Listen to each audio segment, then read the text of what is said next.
नमस्कार दोस्तों। आज मैं बिहार के पूर्व शिक्षा मंत्री श्री चंद्रशेखर यादव जी का बिहार के विकास में क्या योगदान रहा है उसी का मैं चर्चा कर रहा हूँ। तो अभी जो उनका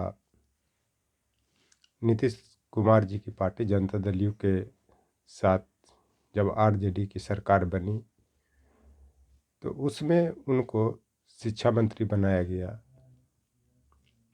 जिन्होंने 3 लाख शिक्षकों की अस्थाई वैकेंसी निकाली,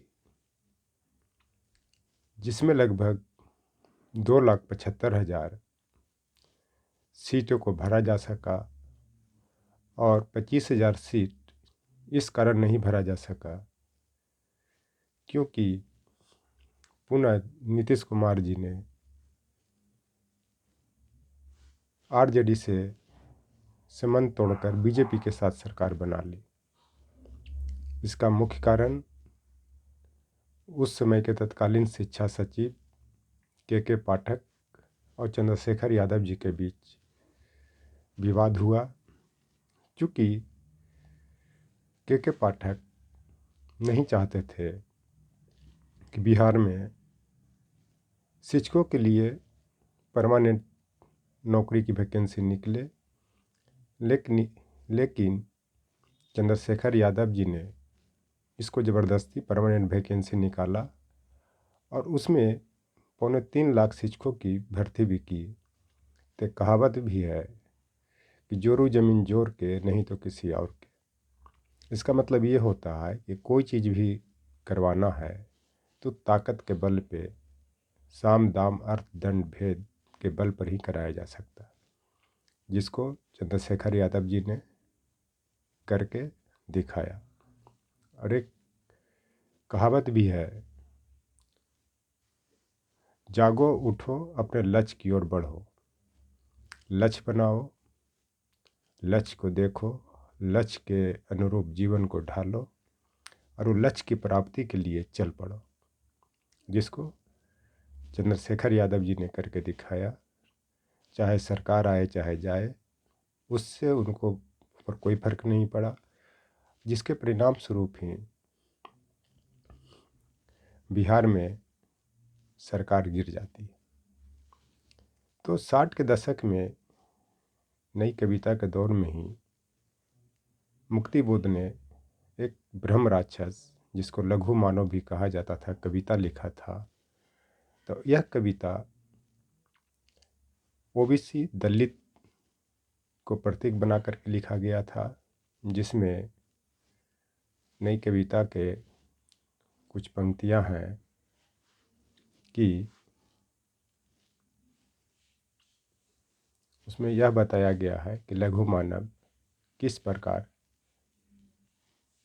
अपने लक्ष्य को प्राप्त नहीं करता है, और उसमें मुक्ति बोध कहते भी हैं कि देखो हमें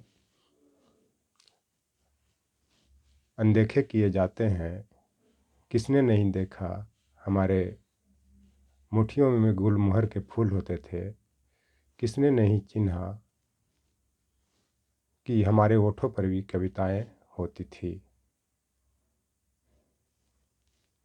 इसका मतलब ये होता है कि यह संघर्ष का कविता प्रतीक है, और उस समय के जो गरीब तबके के लोग होते थे वो संघर्ष कर रहे थे, जो कि 60 के दशक में बहुत स्थिति खराब थी। खास करके पिछड़े वर्ग और दलित में शिक्षा की बहुत कमी थी, और शिक्षा प्राप्ति के लिए लोग संघर्ष कर रहे थे, लेकिन खाने का भी ठिकाना नहीं था। लेकिन 80 के दशक आते आते जब ओबीसी लीडर और उसमें से कुछ स्वर्ण जाति में राजपूत कास्ट के भी लीडर भी आए, जिसमें वीपी सिंह, चंद्रशेखर सिंह, लालू प्रसाद यादव, मुलायम सिंह यादव, शरद यादव जी, मायावती, काशीराम, इस सब का उभार हो रहा था। ये सब समाजवादी लीडर थे। उसमें राम मनोहर लोहिया भी थे, जयप्रकाश नारायण थे। उन लोगों ने जब दलित और पिछड़े वर्ग का स्थिति देखा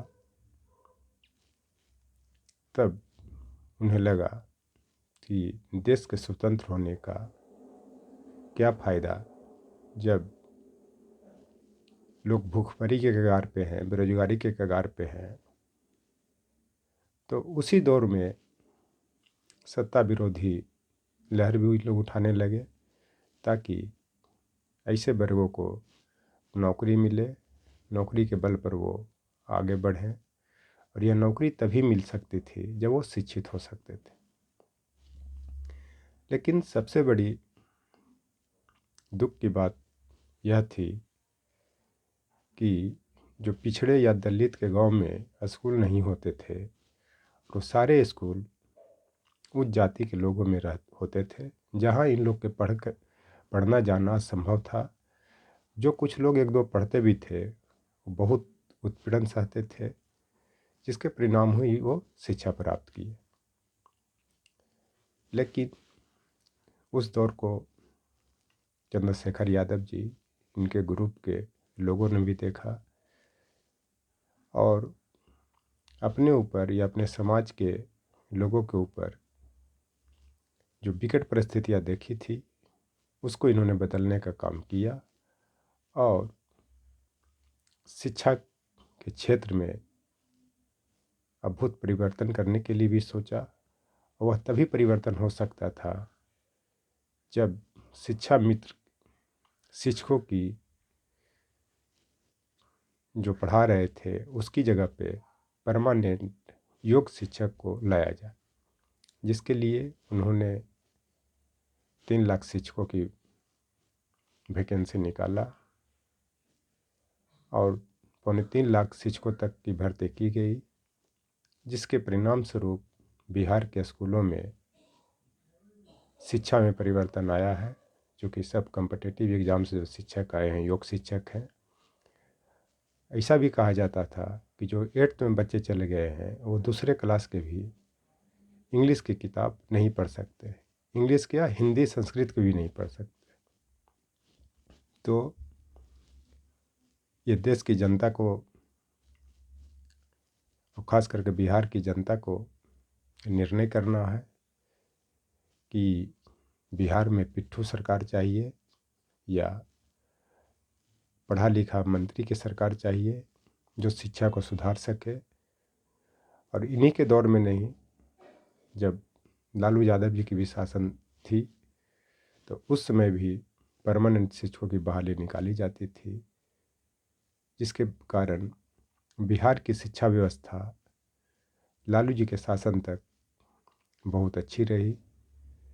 लेकिन पुनः जब नीतीश कुमार की सरकार बनती है 2005 में तो शिक्षा मित्रों की बहाली की जाती है ताकि एक स्कूल में अंगूठा छापी शिक्षक हो लेकिन मैक्सिमम लोगों को नौकरी दी जाए, उनके पास सिर्फ डिग्री अवेलेबल हो, जिसके कारण बिहार का जो शिक्षा व्यवस्था था लगभग एक जनरेशन समाप्त हो चुका और ख़ास करके गरीब तबके के लोगों को। इसलिए मैं यह आग्रह करता हूँ कि जब तक शिक्षा की मजबूत रीढ़ नहीं होगी तब तक कोई भी देश समाज विकास नहीं कर सकता। इसी कारण इसे शिक्षा को शेरनी का दूध भी कहा जाता है और जो पिएगा वही आगे बढ़ेगा, वही लड़ेगा, वही आमूलचूल परिवर्तन लाएगा। इसलिए वो 60 के दशक कविता ब्रह्म राक्षस या लघु मानववाद नहीं है, चूँकि यह 2025 की भारत है। थैंक्स।